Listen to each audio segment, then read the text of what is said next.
জামায়াত বিসমিল্লাহ বলে মিথ্যা শুরু করে এবং জামায়াত জোটে থাকার কারণে এনসিপিও সেটি শিখে গেছে, এমনই মন্তব্য করেছেন প্রধানমন্ত্রীর রাজনৈতিক সহকারী রাশেদ খান।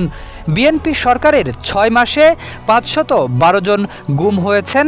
জামায়াত নেতা হামিদুর রহমান আজাদের এমন দাবিকে জঘন্য মিথ্যাচার বলে মন্তব্য করেন তিনি। রাশেদ খান আজ সকালে তার ব্যক্তিগত ফেসবুক পোস্টে দাবি করেন, বিএনপি সরকারের ৬ মাসে ৫১২ জন গুম হয়েছে।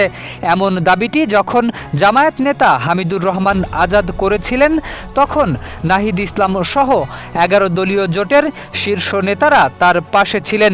এই জঘন্য মিথ্যাচারের বিষয়ে কেউ কোনো টু শব্দ করেনি। জামায়াতের নেতারা ঠিক এভাবেই আত্মবিশ্বাসের সহিত মিথ্যা তথ্য প্রচার করেন। একই সঙ্গে জামায়াতের মতো একটি ইসলামিক দলের নেতারা যদি টুপি খুলে মিথ্যা বলতো, সেটিও না হয় সহ্য করা যায়, কিন্তু কিভাবে তারা বিসমিল্লাহ বলে মিথ্যা শুরু করে, এমন মন্তব্য করেন রাশেদ। এনসিপিকে নিয়েও একই ধরনের অভিযোগ তোলেন বিএনপির এই নেতা। তার দাবি, জামায়াত নেতৃত্বাধীন জোটে যাওয়ার পর এনসিপিও একই ধরনের মিথ্যাচার শিখেছে। রাশেদ খান বলেন, সরকারের ১৮০ দিনের ব্যর্থতা সাংবাদিক সম্মেলন করে তুলে ধরবে। এনসিপি নেতাদের বক্তব্য ঠিক হামিদুর রহমান আজাদের মতোই অপতথ্যে ভরপুর থাকে।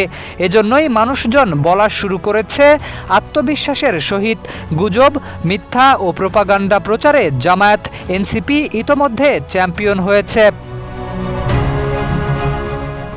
রাশেদ খান ফেসবুক পোস্টে আরও দাবি করেন, সরকারি দলের ১৮০ দিনের কর্মকাণ্ড যেমন মূল্যায়ন করা প্রয়োজন, তেমনি বিরোধী দলগুলো গত ৬ মাসে কী ধরনের গুজব, প্রোপাগান্ডা ও ঘৃণা ছড়িয়েছে তারও মূল্যায়ন হওয়া দরকার।